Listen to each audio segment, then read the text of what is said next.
Be a part of powerful digital news network Navi Mumbai network. तो subscribe करें और notification पाने के लिए बेल आइकन पर जरूर क्लिक करें।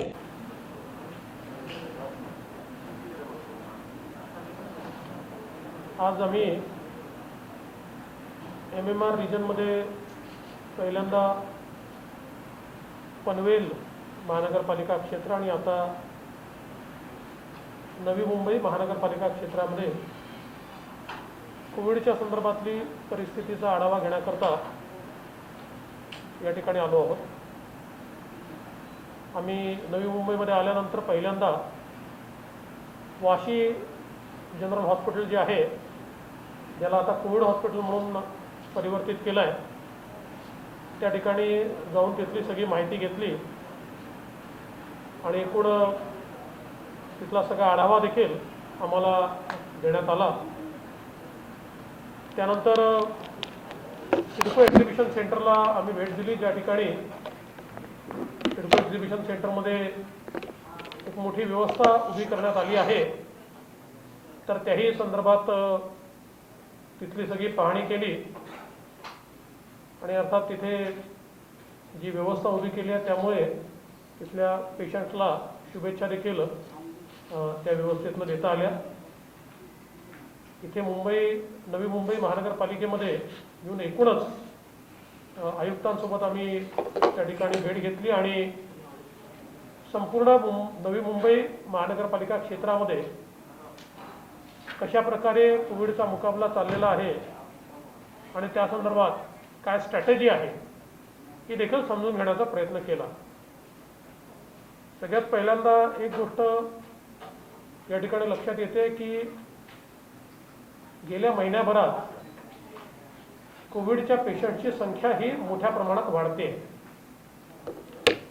आणि त्याचा ग्रोथ रेट हा बऱ्यापैकी हाय आहे। जरी डबलिंग रेट हा 24 दिवसाकडे गेला असला तरी देखील आपल्याला कल्पना आहे की जशी बेस वाढतं तसं डबलिंग रेट हा त्याचे दिवस देखील वाढत जातात, पण संख्याही मोठ्या प्रमाणात वाढत जाते। त्या दृष्टीनं संख्या मोठ्या प्रमाणात वाढलेली आपल्याला पाहायला मिळते। काही ऑब्झर्वेशन्स देखील या ठिकाणी लक्षात आले की आता शासकीय व्यवस्थांमध्ये पेशंट्स करता जागा उरलेली नाही आणि त्यामुळे पेशंट्सला मोठ्या प्रमाणात खाजगी व्यवस्थांमध्ये जावं लागतं आणि खाजगी ज्या काही व्यवस्था आहेत त्या ठिकाणी पेशंट्सकडनं मोठ्या प्रमाणात बिलं वसूल केले जातात आणि विशेषतः पेशंट जर क्रिटिकल असतील तर क्रिटिकल पेशंट्सला जिथे व्हेंटिलेटरची आवश्यकता असेल किंवा इतर इंटेन्सिव्ह केअरची आवश्यकता असेल अशा ठिकाणी आता सामान्य माणसाला काही खाजगी रुग्णालय परवडत नाहीत। मी आता आयुक्तांना देखील ही सूचना केली आहे की महात्मा फुले जनआरोग्य योजना जी आहे, किमान स्ट्रिक्टली खाजगी हॉस्पिटलमध्ये इंटेन्सिव्ह केअर युनिट असेल किंवा त्या ठिकाणी जे लोक व्हेंटिलेटरवर आहेत किंवा ऑक्सिजनेटेड बेड्सवर आहेत अशा लोकांना ती लागू झालीच पाहिजे आणि त्याच्या अंतर्गत त्यांची ट्रीटमेंट होऊन त्यांच्याकडनं बिलाच्या वसुलीचा तगादा हा लागू नये अशा प्रकारची व्यवस्था ही महानगरपालिकेने उभी करावी, अशा प्रकारे देखील मी त्यांना सूचना केल्या। त्याचप्रमाणे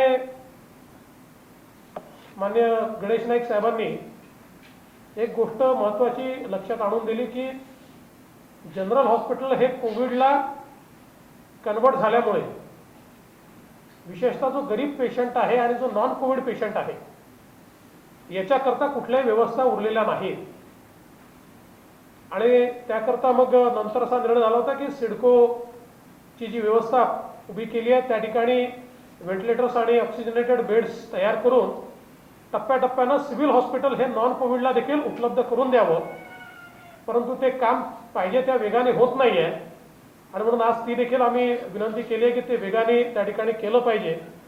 कारण म्हणजे आमच्या आमदार मंदाताई म्हात्रे असतील किंवा स्वतः नाईक साहेब असतील यांनी देखील त्याकरता निधी उपलब्ध करून दिला आहे. आपल्या स्वतःच्या निधीतनं त्यांनी पैसा दिला आहे. आणि मला असं वाटतं की हे काम जर वेगाने झालं तर या भागामध्ये जे नॉन कोविडचे पेशंट्स आहेत यांच्या ज्या अडचणी आहेत त्या अडचणी दूर करता येतील. आज विशेषतः जे काही टेस्टिंगचं प्रमाण आहे हे प्रचंड कमी आहे. आपण जर बघितलं तर साधारण मागच्या महिन्यामध्ये जो काही संक्रमणाचा दर आहे हा 38 ते 40% पोहोचला होता. आत्ताही तो जवळजवळ 30%वर आहे. 30% संक्रमणाचा दर याचा अर्थ अधिक टेस्टिंगची आवश्यकता आहे. आपण जर बघितलं तर जून महिन्यातला देशाचा संक्रमणाचा दर हा 6.4% आहे. आणि अशा परिस्थितीमध्ये कुठे 45%, कुठे 40%, कुठे 30% असा जर आपला दर असेल तर यातनं आपण टेस्टिंग जर वाढवलं नाही तर संक्रमण वेगानं वाढत जाईल. कारण आयसोलेशन होणार नाही, क्वारंटीन होणार नाही आणि संक्रमित विशेषतः लक्षणं नसलेले जे संक्रमित पेशंट्स आहेत हे मोठ्या प्रमाणात हे संक्रमण वाढवतील. आणि म्हणून आत्ता ICMRने ही स्ट्रॅटेजी केली आहे की मोठ्या प्रमाणात टेस्टिंग झालं पाहिजे. आणि म्हणून मी ती देखील विनंती या ठिकाणी केली आहे की टेस्टिंगची संख्या दुपटीनं 2.5 पटीनं वाढवली पाहिजे. आणि आता रॅपिड टेस्टिंग किट्स देखील उपलब्ध झाले आहेत, त्याचाही उपयोग झाला पाहिजे. विशेषतः वाशी बाजार समिती जी आहे या बाजार समितीचं संचालन करत असताना त्या ठिकाणी स्क्रीनिंग आणि रॅपिड टेस्टिंग या दोन्हीचा उपयोग अत्यंत महत्त्वाचा आहे. कारण नवी मुंबईमध्ये जो काही कोरोना वाढला तर त्याच्यामध्ये शेवटी ही एक व्यापारपेठ आहे. त्या ठिकाणी मोठ्या प्रमाणात बाहेरची मंडळी येतात आणि त्यातनं संक्रमण वाढण्याचा धोका असतो. आणि मागच्या काळात हे लक्षात आलं आहे की तिथले कॉन्टॅक्टमध्ये आलेले पॉझिटिव्ह पेशंट्स मोठ्या प्रमाणात आहे. आणि म्हणून याही संदर्भात आज आम्ही अशी विनंती केलेली आहे की ठीक आहे, बाजारपेठ काही सगळी बंद करता येणार नाही, पण थर्मल टेस्टिंग त्या ठिकाणचं हे वाढवलं पाहिजे. आणि आता रॅपिड टेस्टिंगच्या माध्यमातून रॅन्डम तरी रॅपिड टेस्टिंग हे त्या ठिकाणी जर केलं तर हे संक्रमण जे आहे ते कमी करता येईल. एकूणच आत्ता जी काही परिस्थिती आहे त्या परिस्थितीमध्ये वाढणारी संख्या आणि आवश्यक इन्फ्रास्ट्रक्चर याचं एक मिसमॅच आहे. आणि ज्या प्रकारे ही संख्या वाढते आहे त्याचा विचार करता थोडंसं प्रोजेक्शन करून अधिक ICUचे बेड आणि अधिक व्हेंटिलेटर्स कसे मिळू शकतील हा प्रयत्न करावा लागेल. दुर्दैवाने शासनाने जे काही खरेदीची व्यवस्था उभी केली आहे ती अत्यंत स्लो आहे. मला असं वाटतं की आत्ताच्या परिस्थितीमध्ये जो काही आपला ॲक्ट आहे त्या ॲक्टचा अवलंब करून, डिझास्टर मॅनेजमेंट ॲक्टचा अवलंब करून किंवा एपिडेमिक ॲक्टचा अवलंब करून ही खरेदी वेगाने कशी करता येईल याचा विचार करण्याची आवश्यकता आहे. कारण त्याशिवाय विशेषतः हे जे काही ज्यांना व्हेंटिलेटरची आवश्यकता आहे असे जे पेशंट्स आहेत किंवा वेगवेगळ्या प्रकारे इंटेन्सिव्ह केअरचं इंटरव्हेन्शन ज्यांना हवं आहे अशा पेशंटची मोठी आफत त्यातनं होणार आहे.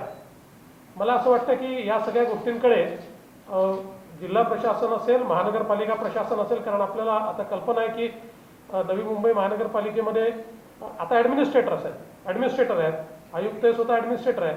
त्यामुळे निर्णयाची प्रक्रिया ही ॲडमिनिस्ट्रेटर करता फार सोपी असते, त्यांनी ती फास्ट करावी अशी विनंती देखील त्यांना केली. आणि त्यासोबत राज्य सरकारने मोठ्या प्रमाणात त्या संदर्भातली मदत करावी अशी देखील आमची मागणी या ठिकाणी आहे.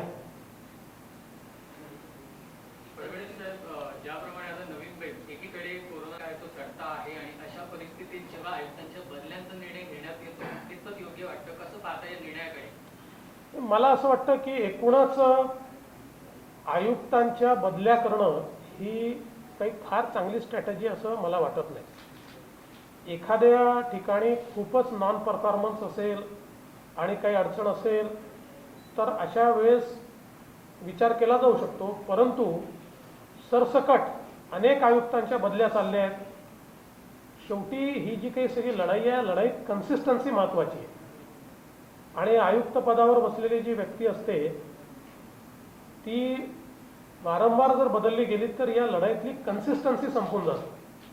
आणि मला असं वाटतं की कुठेतरी सरकार आपलं अपयश हे आयुक्तांच्या माथी मारून त्यांना बदलण्याचा प्रयत्न करते आहे का, अशी देखील यातनं शंका निर्माण होते.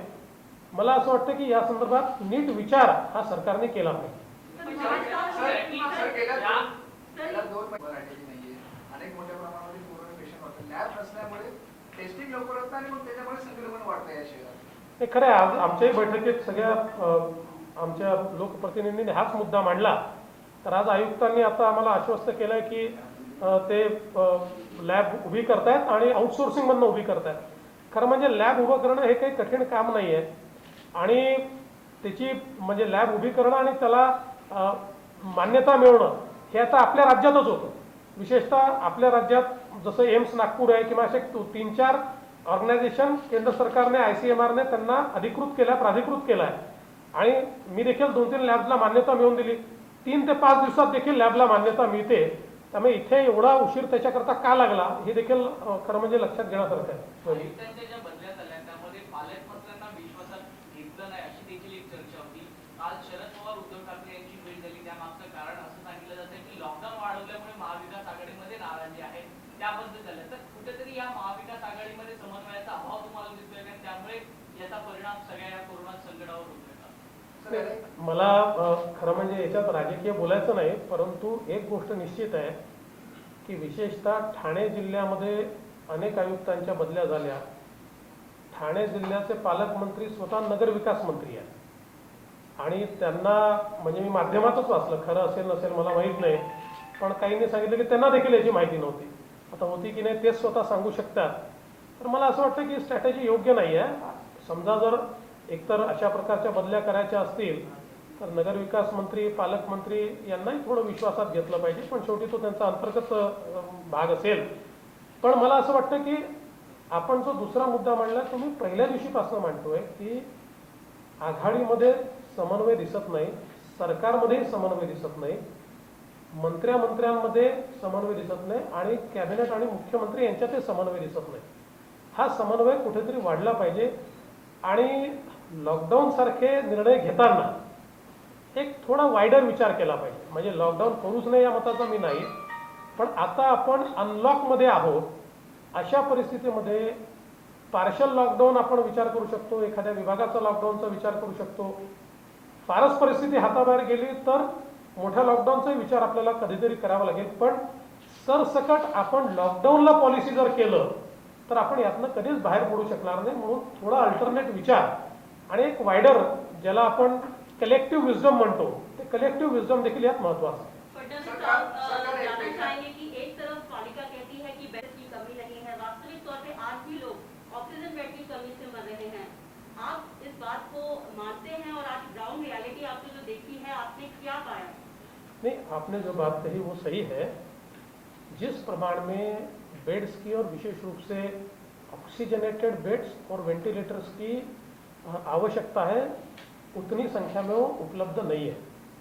और विशेष रूप से जो उपलब्धता है उसमें भी प्राइवेट सेक्टर में जो उपलब्धता है वो गरीब आदमी वहाँ जा नहीं सकता, उसको कोई सहूलियत वहाँ नहीं मिलती. और जिस प्रकार का पेमेंट वहाँ पर लिया जाता है तो एक सामान्य मध्यम वर्गीय घर का व्यक्ति वो सहूलियत उसको वहाँ नहीं मिलती, वो नहीं जा सकता, ऐसी परिस्थिति है.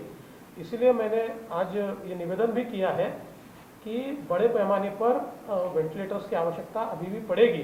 क्योंकि जिस गति से कोरोना इस MMR के क्षेत्र में बढ़ रहा है उसके चलते आज की परिस्थिति में जब हमको बेड्स कम पड़ रहे हैं, आज की परिस्थिति में जब हमको ICU बेड्स कम पड़ रहे हैं, तो हमको थोड़ा भविष्य का विचार करना पड़ेगा. कम से कम मुझे ऐसा लगता है कि अगस्त महीने के अंत तक क्या परिस्थितियां हो सकती है, इसके आधार पर हमारी तैयारियां खड़ी करनी पड़ेगी. सरकार या ठिकाणी जितेंद्र आव्हाड आमच्यामध्ये वाद आहेत, प्रत्येक घरात वाद असतात, पण तरी आम्ही मुख्यमंत्र्यांच्या मागे ताकद उभी आहे. नाही, खरं तर आता सगळ्याच पक्षांनी आणि विशेषतः जे काही आघाडीतले तिन्ही पक्ष आहेत त्या पक्षाच्या सगळ्या नेत्यांनी मुख्यमंत्र्यांच्या पाठीशी उभं राहण्याची आवश्यकता आहे. ते म्हणतायत पण त्यांच्या कृतीतनं मात्र ते दिसत नाही, हा प्रश्न आहे. आणि ठीक आहे, वाद वगैरे सगळं ठीक आहे, पण आता वादाकरता ही वेळ नाही आहे. आता कोरोनाची लढाई करायची आहे. अशा परिस्थितीमध्ये त्यांनी समन्वयाची यंत्रणा उभी केली पाहिजे, मुख्यमंत्र्यांनी केली पाहिजे. आणि हे सगळे वाद दूर करून किमान निर्णय प्रक्रियेत तरी आम्ही एक आहोत अशा प्रकारची परिस्थिती बाहेर दिसली पाहिजे. देवेंद्र फडणवीस साहब आपसे जानना चाहेंगे कि ठाणे जिला में संक्रमण तेजी से बढ़ रहा है. पालक मंत्री एकनाथ शिंदे कमरों में बैठकें करते हैं. जितेंद्र आव्हाड 4 महीने बाद नवी मुंबई महानगर पालिका में आते हैं. आपको लगता है क्या कि इन मंत्रियों को एक दूसरे पे भी भरोसा नहीं और कोऑर्डिनेशन की बेहद कमी है? देखिए, मैं उस पर इसलिए टिप्पणी नहीं करूंगा कि जितेंद्र आव्हाड बीमार भी रहे हैं और पालक मंत्री जो उनका काम है वो कर रहे होंगे, यानी मुझे उसके बारे में जानकारी नहीं है, तो किसी पर व्यक्तिगत मेरी टिप्पणी नहीं है. पर इतना मैं ज़रूर कहूँगा कि जो मंत्री हैं उनमें समन्वय का अभाव है और पार्टियों में भी समन्वय का अभाव है और कैबिनेट और मुख्यमंत्री इनमें भी समन्वय का अभाव है. और इसलिए एक स्ट्रैटेजी से सरकार आगे जाती हुई नहीं दिखती. सरकार के निर्णय बार बार बदलते हैं. सरकार में एक निर्णय सरकार लेती है तो उसके साथ वाली पार्टियां दूसरे निर्णय पर इंसिस्ट करती है और फिर 2-3 दिन में उस निर्णय को पीछे लेना पड़ता है. तो मुझे लगता है ऐसे समय अगर एक कोऑर्डिनेटेड एफर्ट और एक सिंगल कमांड सिस्टम ये अगर हमको दिखाई पड़े तो पैंडेमिक के समय वो बहुत जरूरी होती है. असं दिसतंय की काही मंत्र्यांनी सर गाड्या विकत घेतलेल्या अशा वेळेला जेव्हा आर्थिक खाली असताना अनेकांना गाड्या लागतायत, मोठ्या गाड्या मागण्या. मला असं वाटतं की आता गाड्या ही प्रायोरिटी होऊ शकत नाही. गाड्यांची प्रायोरिटी ही थांबू शकते. ती आता असं तर नाही की मंत्र्यांजवळ गाड्याच नाही आहेत. त्यामुळे समजा त्यांच्या गाड्यांमध्ये काही प्रॉब्लेम असतील तर काही दिवस स्वतःची गाड्या ते वापरू शकतात आणि एकदा सगळं स्थिरस्थावर झाल्यानंतर नवीन गाड्या घेतल्या जाऊ शकतात. मला अनेक वेळा लक्षात येत नाही की या सरकारची नेमकी प्रायोरिटी काय आहे. एकीकडे आम्ही पगार देत नाही, आम्ही पगार डेफर करतो, आम्ही आमच्या हेल्थ वर्कर्सचाही पगार अनेक वेळा डेफर करतो, आमच्या पोलिसांना जे 24 तास ड्युटी करतायत त्यांना जे काही दिलं पाहिजे त्याच्याकरताही मागे पुढे पाहतो. आणि हे सगळं असताना कधी गाड्या घेण्याचा निर्णय करतो, कधी अनावश्यक कामं म्हणजे आता जी काही आमदारांची 25-15 वगैरेची कामं आहेत ती आता थांबवली जाऊ शकतात, त्याची काही आता लगेच आवश्यकता नाही आहे. अशा सगळ्या कामांना मात्र आम्ही प्राधान्य देतो. तर सरकारचं नेमकं प्राधान्य कशाला आहे हा देखील प्रश्न या ठिकाणी आहे. मला वाटतं अशा परिस्थितीमध्ये मुख्यमंत्री आणि उपमुख्यमंत्री जे अर्थमंत्री आहेत यांनी कडक धोरण स्वीकारलं पाहिजे. मुख्यमंत्री असताना अनेक सूचना केल्या, आपण त्या मान्य केल्या. गेल्या अनेक महिन्यांपासून जर आपण पाहिलं असेल तर शरद पवार वारंवार मुख्यमंत्र्यांना भेटतायत, परंतु नेमक्या सूचना काही अंमलात येत नाही. एकंदरीत काय या पडद्यामागचं चित्र आहे राजकारण असतं? नाही, पवार साहेब आता मुख्यमंत्र्यांना भेटतायत, त्यांची नेमकी काय चर्चा होते तर माध्यमातूनच आपल्याला समजते, म्हणजे आम्हाला ती फर्स्ट हँड इन्फॉर्मेशन नाही आहे. पण पवार साहेब असतील किंवा असे कुठलेही मोठे नेते असतील तर ते त्यांचा जो काही प्रदीर्घ अनुभव असतो या अनुभवाच्या आधारावर काही ना काही सूचना करत असतात. त्यामुळे मला असं वाटतं की त्या व्यवहार्य सूचना असल्या तर त्या कोणी ऐकायला हरकत नाही. मलाही त्यांनी कधी सूचना केल्या आणि त्या जर योग्य असल्या तर मी त्या अंमलात आणलेल्याच आहेत. मला असं वाटतं की हे मुख्यमंत्री देखील आणत असतील, पण नसतील आणत तर त्यांनी नक्की त्याचा विचार केला पाहिजे. फडणवीस सर, भाजपचे प्रदेशाध्यक्ष चंद्रकांत रावांनी एक विधान केले 2 दिवसापूर्वी. त्यांनी सांगितलं होतं की सरकारने जर आम्हाला मदत मागितली असती तर फडणवीस सरांनी हे प्रश्न, कोरोनाचे प्रश्न 2 दिवसात संपवले असते, पण त्यांचा युगो आडा आला म्हणून त्यांनी मदत मागितली नाही. ते लोक तुमचं काय म्हणतात? असं नाही म्हणाले. ते असं म्हणाले की जर एकत्रित बसून काम केलं असतं, आमची मदत मागितली असती तर आम्ही मदत केली असती आणि प्रश्न सोडवायला त्यातनं मदत झाली असती. नाही मागितली तरी आम्ही मदत केली आहे, आम्ही करतच राहणार आहोत. आमचा कुठलाही इगो नाही आहे. पण त्यांच्या बोलण्याचा मतितार्थ असा होता की एकूण संपूर्ण कोविडच्या काळामध्ये माननीय मुख्यमंत्र्यांनी केवळ एक बैठक घेतली, ती देखील कोविडला 2 महिने झाल्यानंतर घेतली. आणि त्याच्या व्यतिरिक्त त्यातही मला आणि प्रवीणजींना त्यांनी विरोधी पक्षनेता म्हणून बोलवलं, पण आमच्या अध्यक्षांना देखील निमंत्रण दिलं नाही. आता सगळ्यात मोठा पक्ष आम्ही आहोत, आमच्या अध्यक्षांना देखील त्यांनी निमंत्रण दिलं नाही. पण ठीक आहे, कसं चालवायचा त्यांचा अधिकार आहे. आम्हाला जर त्यांनी मदत मागितली तर आम्ही करू, आणि नाही मागितली तरी आमची जनतेला आम्ही उत्तरदायी आहोत, त्यामुळे आम्ही करतच आहोत. पत्र लिहिलेलं आहे ज्यामध्ये त्यांनी असं म्हटलं केंद्रीय कोट्यातून होणाऱ्या ऍडमिशन मध्ये ओबीसींना आरक्षण द्या अशी मागणी केली. कितपत योग्य वाटेल कसं बघूया आपण? नाही, त्यांनी पत्र लिहिलं हे उत्तमच आहे, परंतु खरं म्हणजे हे आरक्षण कोणाच्या काळामध्ये रद्द झालं हे बघितलं गेलं पाहिजे. आणि मी आपल्याला दावेने सांगतो की माननीय मनमोहन सिंगजी ज्यावेळेस पंतप्रधान होते त्यावेळेसपासूनच या मेडिकलच्या ज्या काही ॲडमिशन्स आहेत, नीट तर नंतर सुरू झाली, पण त्याच्यामध्ये हा जो काही कोटा आहे तो कोटा डिनाय झाला, आणि जो काही लोकल कोटा आहे तो लोकल कोटाच केवळ त्या ठिकाणी उपलब्ध होतो. त्यामुळे आता त्यांनी पत्र लिहिलं असेल तर त्याच्यावर योग्य कारवाई होईल, पण जणू काही फक्त हे पत्र लिहून असं भासवायचं की काहीतरी हा सरकारचा निर्णय आहे, या सरकारचा निर्णय नाही, मनमोहन सिंगजींचाच निर्णय आहे. आहे की अनेक आमदारांना सर्व निकष बाजूला ठेवून सरकारच्या हमीवर त्यांना लोन दिलं जात आहे. भारत राखेचं नाव येतं, सोपतींचं नाव येतं, सर्व सरकारी जे आमदार आहेत त्यांचे कारखाने. पहिली गोष्ट तर अशी आहे की साखर उद्योगाला मदत करण्याची आवश्यकता आहे. या संदर्भात मी स्वतः माननीय पंतप्रधानांना पत्र लिहिलं आहे, पासवानजींशी चर्चा केलेली आहे, अमित भाईंशी चर्चा केलेली आहे, माननीय गृहमंत्र्यांशी चर्चा केलेली आहे, ग्रुप ऑफ मिनिस्टर्सचे प्रमुख असलेले माननीय राजनाथ सिंगजी यांच्याशी चर्चा केलेली आहे. स्वतः आमचे रावसाहेब दानवे पाटील हे विभागाचे राज्यमंत्री आहेत, तेही प्रयत्न करत आहेत. त्यामुळे केंद्र सरकारकडनंही काही मदत मिळाली पाहिजे, राज्य सरकारकडनंही मदत मिळाली पाहिजे असा प्रयत्न आहे. मात्र हे सगळं करत असताना सिलेक्टिव्हली सगळे नियम बाजूला ठेवून केवळ आपल्या 2-4 कारखान्यांना द्यायचं हे देखील योग्य नाही आहे. निकष तयार करून जेवढे कारखाने त्या निकषात बसतील मदत केलीच पाहिजे, पण जेवढे कारखाने बसतील, आपण बघा आमच्याही काळात आम्ही मदत केली, पण आम्ही निकष तयार केले आणि त्या निकषामध्ये जेवढे बसले, म्हणजे त्याच्यामध्ये तुम्हाला मी दाखवू शकतो की राष्ट्रवादी काँग्रेसचेच जास्तीत जास्त कारखाने आहेत की जे निकषात बसले आणि म्हणून त्यांना त्या ठिकाणी मदत मिळाली. म्हणून ही मदत करताना हे फेवरेटिझम करू नये. आणि दुसरं, काही त्याचे नियम आणि निकष असले पाहिजे. नियम आणि निकषाच्या बाहेर जाऊन कोणाला जर मदत होत असेल तर ती योग्य होणार. कालची कार्यकारी जे आपले जुने जाणते नेते आहेत त्यांना कुठेतरी डावलल्याची खंत व्यक्त केली जाते, नाराजगी व्यक्त केली जाते, त्याबद्दल काय सांगा? नाही, कोणालाच डावलण्यात आलेलं नाहीये. कार्यकारिणी भारतीय जनता पक्षाचं स्ट्रक्चर जर आपण बघितलं तर आमच्याकडे जम्बो कार्यकारिणी नसते. भारतीय जनता पक्षाच्या कार्यकारिणीमध्ये संपूर्ण राज्यातनं 12 उपाध्यक्ष, 12 मंत्री आणि 5 महामंत्री असतात. एवढ्या लोकांमध्ये संपूर्ण राज्य कव्हर होत नाही.